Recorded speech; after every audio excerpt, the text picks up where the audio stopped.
Yeah, go ahead and let's go Yeah, over I thought we'd start off with the sort of the three main um, military type people, the humans. Yeah, Command staff.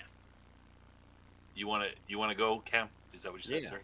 Cam, No. you go first. No, I Yeah, already get closer talked to your a mic, lot though. about these guys. I've Get on already your mic. talked a lot about these guys. All right. Well, my favorite character is Garibaldi. Clearly. Oh, I think easily. I've said that in just about. Easily. He is the maybe stereotypical beat cop meets security chief. He's an archetype. He is very much an archetype. He's willing to bust heads, but his heart's in the right place, and his duty comes first. He's got that rough around the edges background. Blue collar. Yeah, very blue collar. Yeah, and he's bounced around from duty station to duty station because of a reputation with this or that. Of course, he struggled with alcoholism that was introduced. And he's got a lot of different relationships that he's had. One of his best friends was killed during the landing, I think, when they were landing on Mars or something like that. He was a shuttle pilot, and he was a shuttle pilot, and the shuttle was sabotaged, I think was what. It wasn't his fault, but right. And ultimately he got blamed. And the pilot wasn't the target. Garibaldi was the target, but he wasn't there. He wasn't. He wasn't on the ship. Yeah, because he was probably hungover or whatever, couldn't make it that day, that type of thing. And of course, his daughter blamed him.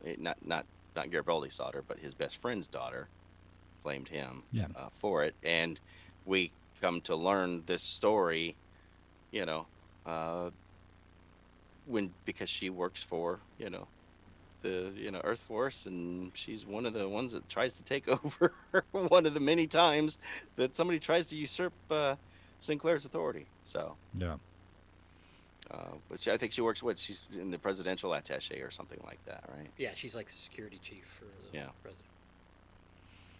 I In think, which the president visited at that point, but we never saw that. That was off screen. Yeah, I think Garibaldi is probably the easiest character to connect with because he's fully formed out of the box, and he's flawed. He's a flawed character. He is a flawed charactor, but like you said, he's the archetype. He's the beat cop. He's the detective. He's Starsky, and people relate to that kind of character because we've grown up in the 70s seeing those characters in all the cop shows. So I think it's the easiest one for us to relate to. The rest of it, because we've talked about the world building in a science fiction show is everything. There's a lot of heavy lifting, especially in the first season of any kind of a science fiction program, and any kind of shorthand, any kind of a recognizable thing you can hang your hat on and say, okay, this is the cop, this is the doctor, this is the hooker, this is the girl next door. Anytime you can use a type to start Who's with. the hooker on this show?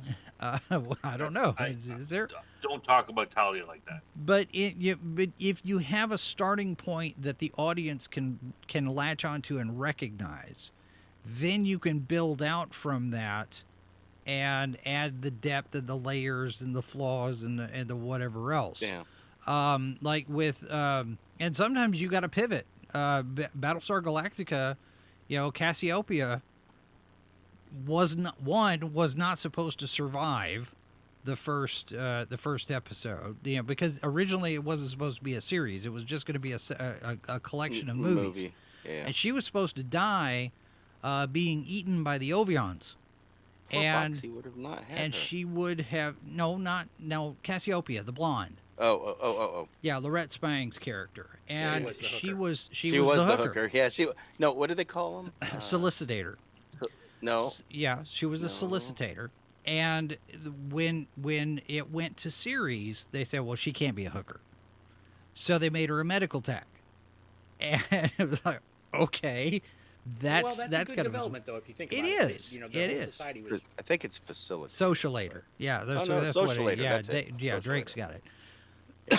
But if you have that, now you have with Sinclair, you know, like we're talking about, he's suffering the PTSD. He's the war veteran, which at the time, you know, we're coming out. We're finally, this is the 90s. We're finally recognizing some of the trauma from the Vietnam era. You know, with veterans and what they're having to deal with. This was the beginnings of that.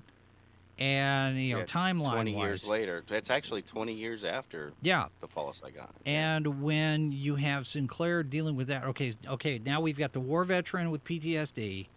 That's our starting point for Sinclair. Ivanova comes in, and she's the straight-laced, you know, by the book, stiff neck soldier who's also the Russian. And, you know, got to have a Russian in everything. And, you know, that's the box you put her in, and then that gives them a starting point that they can go. The one character that's the least developed out of all of these is the Doctor. I don't care for him at all. I'm not invested in him at all. I don't get any sense of depth from that character. Either one of them. He's the really original pilot one or the series. Well, yeah. In the pilot, he serves a function. He's a functional character. He gets us from point A to point B. But this other guy, and I don't even remember the character's name. Phillips? No. I've spaced on his name. He's that important. Franklin. Yeah, thank you. He doesn't connect with me because he doesn't feel like he's got all of his pieces yet. Yeah. I mean, and we'll talk about him when we get to him. But there was one episode where that's the most personable you see him, and it's also one of the perhaps breakout episodes. Yeah. I'd say that, I mean, you know, for Garibaldi, I think part of his arc, I mean, most of his arc happens before the show starts, but we find out what his arc is. He's basically come from he's been a good cop trying to do his job. He's got, you know, as he said, people have, you know, a friend of his at least has died because of him. He wasn't willing to bend to the criminals, and, you know, he paid a price for that. He became an alcoholic, and as a result of that, he's and he alienated, you know, people in his life, such as the daughter of the friend of his who got killed, and now he's got himself, you know, with Sinclair's help, I think, by giving him this job, he's got himself back on track. He's, you know, off the booze, even if he does fall off the wagon for a little bit there. And, you know, now he's, you know, doing his job and, you know, trying to make up for that. I think that's probably his arc. Yeah. And he's also the most consistent character, you know, throughout the show. He's from the beginning, from the pilot episode to episode 22, he is very much. He's consistent. He's still the same guy, but you feel for him a lot more because now you've actually had, you know, those different things where you see the girl that got away, and you find out how she got away. Actually, he got away, and you know, she's now moved on, and you know that kind of hurts. And you know, he finally gets to make some amends with, you know, his best friend's daughter. His arc is all about closure and redemption. Yeah. Because you got all of these things that are in his background, and throughout the season, he gets closure on some stuff. He gets to say I'm sorry. He gets to turn some stuff around, and he turns into a more solid, same kind of character as he starts with, you know, as he is in the beginning, only he's a little bit more polished if I could use that word. He's not as rough around the edges. He's starting to make friends. He's getting along.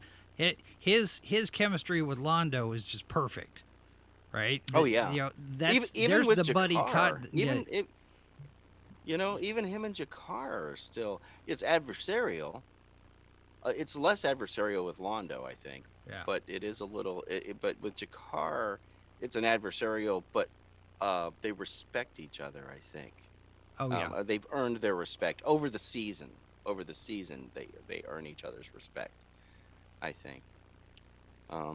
Susan. I don't know. Let's. Hold Should on. we let? Yeah, Okay, let's go on to Ivanova. Cam, did you want to jump in on Garibaldi before we move on to Ivanova? I just think I like the way Garibaldi's used in the story overall. You know, that he has various kind of surprisingly interesting relationships with people like Londo and Jakar, for example, and he kind of bounces between the different groups well at times, and kind of carries the plots along. So generally, And Lanier. and His Lanier, buddy Lanier. yeah. I mean, even Delenn. It's like the first episode. I think he's like, he invites Delenn over to watch cartoons. I mean, it's The Daffy Duck. Right? Oh yeah. So Yeah. I don't know if they were planning on really, going a specific direction with that, but he does have these interactions more so than other characters, or not as broadly, or more broadly than other characters. So. Yeah. He acts as a check on Sinclair. Sometimes he's like, hey. Do you really want to do that? Like he uses their friendship. He can. Or Yeah, maybe they got I a little should do history. that. Maybe I should do that for you. Right. I can take the heat. They'll just use it as another list on Bester's list of reasons, or well, not just Bester. Who was the one guy that had a whole long list and tried to take over the station? There's been a few people that seems like somebody's always trying to take over the station. Right. Well, Garibaldi's also the guy that kind of points out Sinclair's, perhaps death wish thing going on, and he's kind of the guy that is able to talk to him about those issues, Yeah. Whereas Ivanova's too young, she wasn't in the war. They even tried to protect her. The two of them tried to protect her. There was that the one episode where Sinclair tells Garibaldi, make sure she's going to fight you, but make sure that Susan gets off. She's got a long career ahead of her still. Yeah. So I think, for those characters, I think that Sinclair and Garibaldi are both they're the seasoned officers. That's the word I was thinking. Who are maybe they're a bit above average, but they're not the rising superstars, Right? Yeah. Right, and they've kind of they know their job and they're good at it, and they're happy. They're content with the place they are. But Ivanova is the younger, second in command, and she might be able to go farther if she just. So they have a little bit of a, fatherly mentorship maybe way about her because of her age and the fact that she might. Her career's on the rise, and theirs your is career's kind on the of rise. at the top. Mine's at the top of it's going to be, or near the top. It's not going to go farther, much farther. So they're kind of a little bit, helping her along and working, building her up, and making sure she doesn't. They're protecting her a little bit that way. Would you say that Sinclair would be like the captain of the ship, and Garibaldi's like the XO? No. No, you don't think so? No, he's a security chief. He's not. Yeah, he's not. Yeah, Yeah, but I mean, he commands a lot of men underneath him. Yeah, but he's not. But they're cops. Yeah, Ivanova is the executive officer. Yeah, because she's second in command. Garibaldi's not really in Earth Force, right? Like he's a. No, he is. No, he's is. a warrant Okay, officer. so He's he's wearing an MP. Yeah. He's like enlisted, whereas Sinclair is an actual officer. Well, he's a warrant officer, so he's kind of in that. He's between, He's in E8, E9, something like that. No, it's warrant officer is like a special. Snob, you could speak to this, right? It's basically like flight officer. You can't from Canada. Yeah, but that's an American. That's your American system. We have. We don't have that. I'm just thinking. But I'm aware of the system. A warrant officer is like a special rank between an officer and a non-commissioned Right. officer, and it was specifically brought in for people who are doing very technical jobs, usually in the Air Force and stuff like that. And they didn't want to make them officers, and they didn't want to have them go all through that stuff to become officers. But they were in a special rank status, so they couldn't be sergeants couldn't boss them around and tell them to do this and that, because they were generally older, very highly technically trained, and they weren't going to put up with that kind of stuff. So they didn't want them messing around with them. So yeah, it's kind of a weird in between thing that the United States has. Not every country has it. Yeah. I'm sorry, real quick. In regards to their duties, Garibaldi does command flights of pilots too, though, at times. Yeah. As does Ivanova, but I mean, they all actually do that. And Ivanova would. And Garibaldi Ivanova would. It's not unusual, as because it's kind of a little bit weird to be sending the head cop out. Yeah, it is a little strange. I don't think Straczynski knows. I don't think he's ever been in the military. He's just like, this looks good, and this is Earth Force. It could be different than what was normally. Sure. Well, there are a lot of weird moments like that, though. It's like, I mean, you look at the Babylon 5 reboot and the weird, well, even the original Babylon 5, not Babylon 5, Battlestar Galactica. The ranks there were really weird. I mean, you had Captain Apollo, but you had Commander Adama. And normally with the Navy, captain is 2 grades above commander. So you have captain is a full colonel in the Army ranks. Yeah, and so you had a lot of mixture there. Starfleet, but an Air Force captain would be like an Army captain in 03. Yeah, and Starfleet had a good usually used like Navy ranks. Yeah. But, Babylon 5, I haven't seen any kind of a rank chart I found for one anything like that, so it was kind of weird.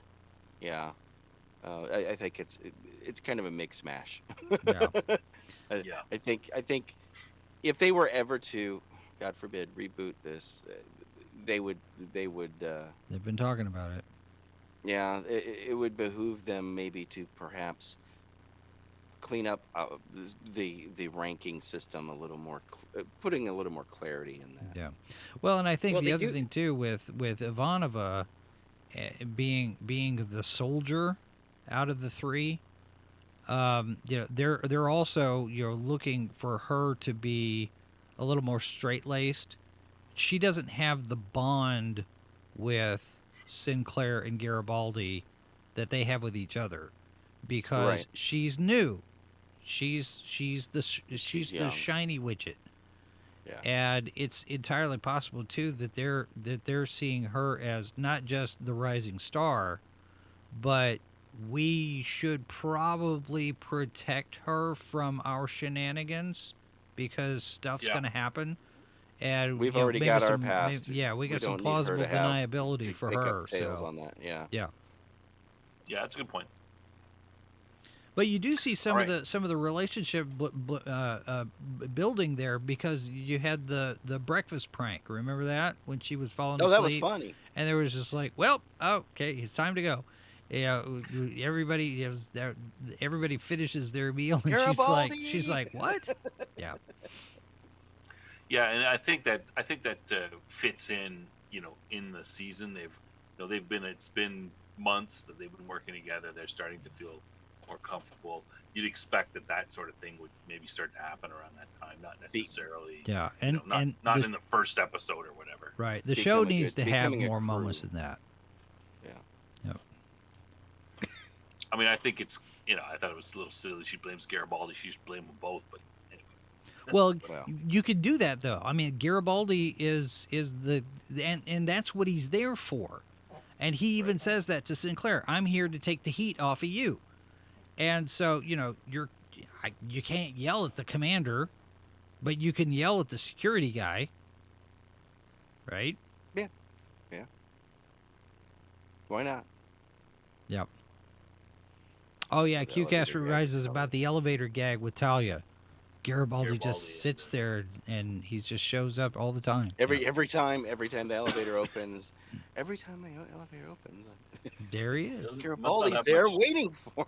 Yeah. Isn't there like crime on the station he's got to deal with? He can just go around and watch the security cameras and find out what she's going to go in. It's Well, kind of you funny. know, They didn't have budget for cameras on the station. yeah, no, clearly, especially All right. especially outside the CNC. We kind of touched on Ivanova a little bit. Anybody want to expand a little bit on her arc? Worst character. So, she's So you don't she's like a- her arc? Is that what you're No, saying, Cam? no, she's got a very weak arc in this season. Honestly, Yeah, I don't think she's a bad character. I mean, we do learn a lot about her family background, we kind and of learned the same thing several times, though, don't we? we do. Yeah. It gets a little redundantly redundant, because how many times do we have to go through the fact that her mom was, was forced by the Psi Corps to, take medication against her will, and given that choice or whatever. We learned that 3-4 times. Yeah, I think her arc is the most clunky of of Yeah. these three characters for sure. Yeah. I do feel that her arc is beaten to death a little bit.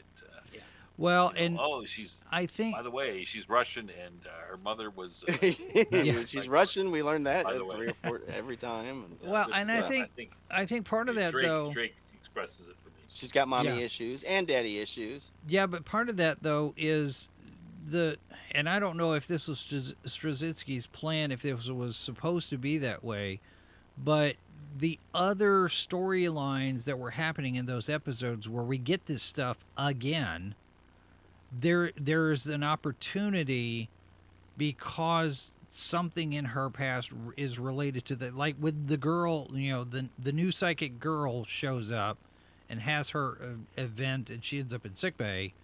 And Talia's like, well, we're going to ship her off to Earth to the Psi Corps.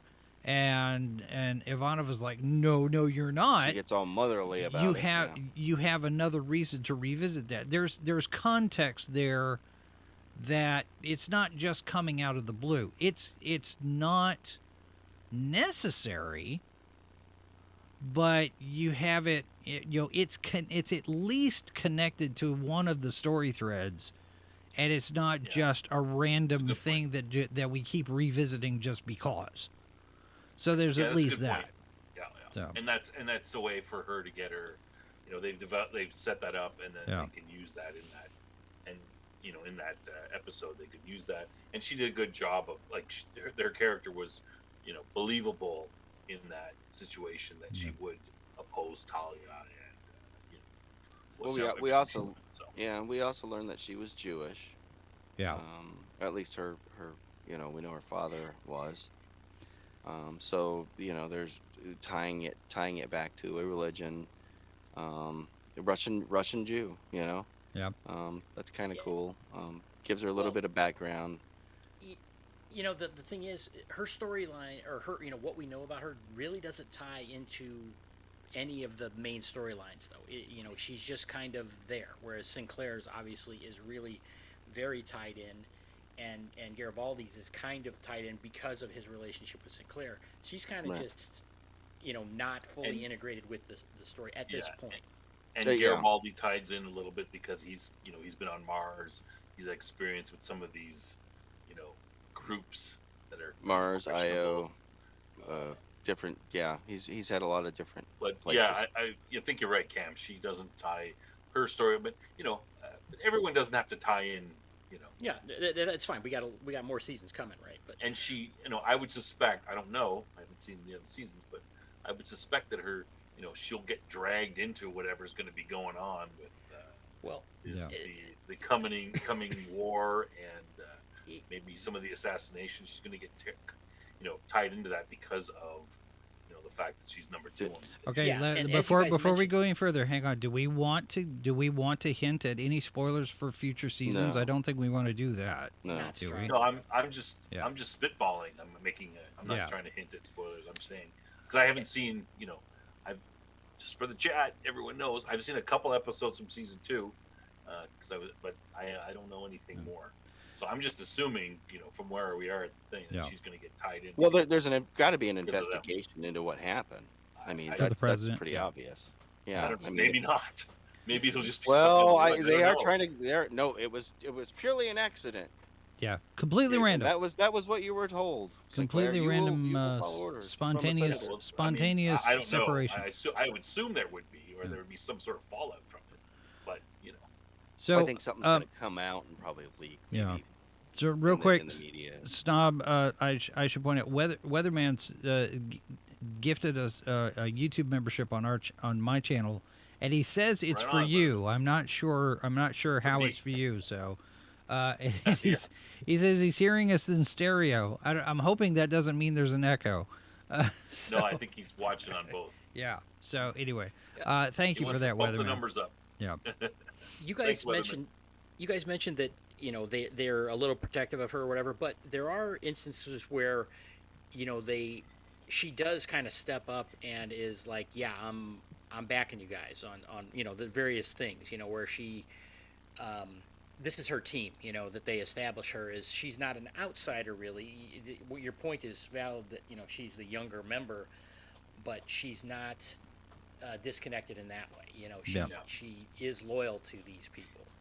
And the truth is in a station like this where Sinclair he's not just a captain of a ship.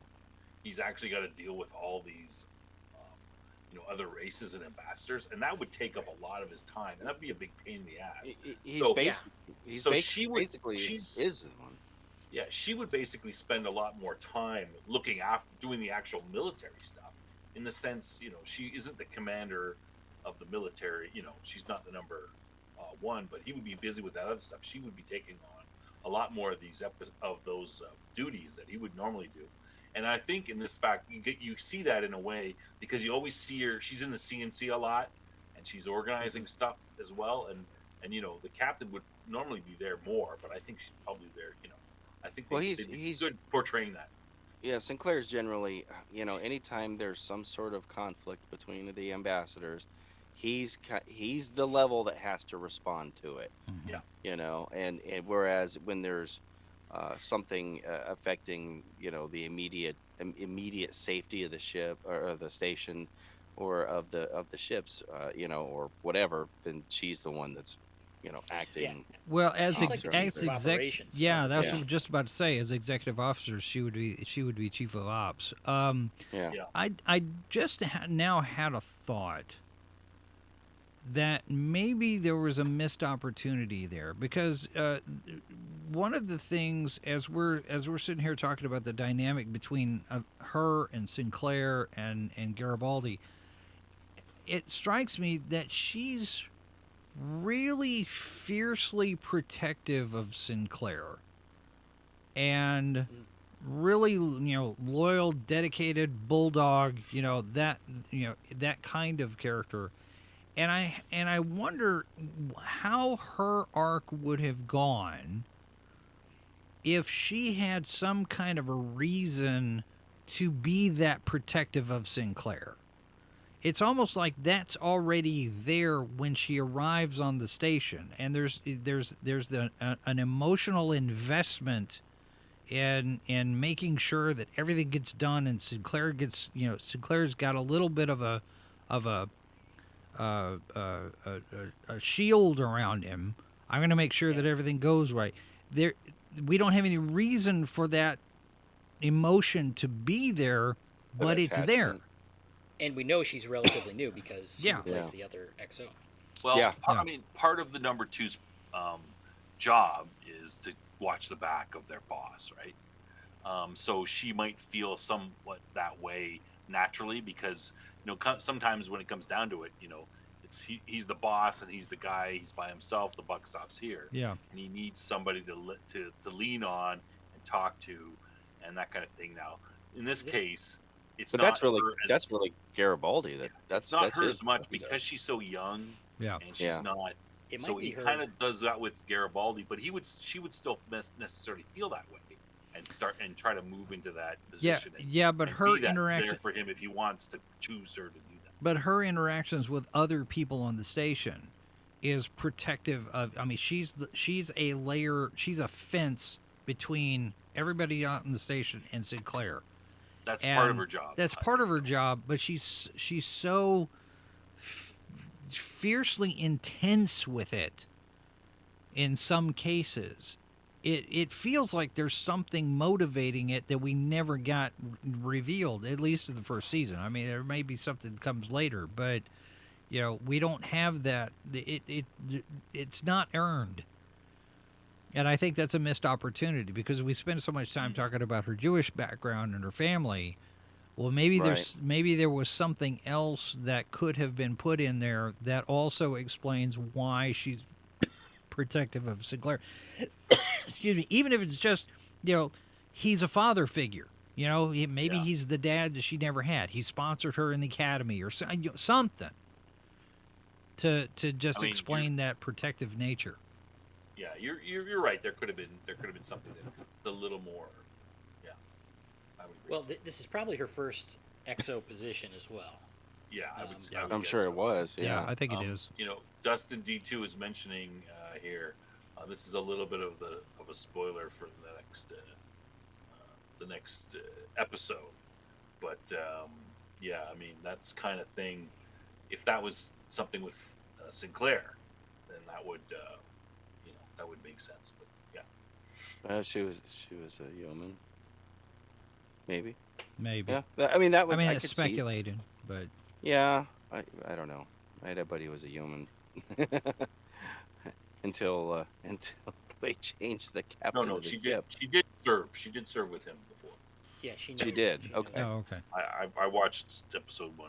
I was getting ahead of watching episode 1 from season 2, and that's stated in there. But anyway, with Sinclair? Right. No, with Sheridan. the new captain. Sheridan. With Sheridan.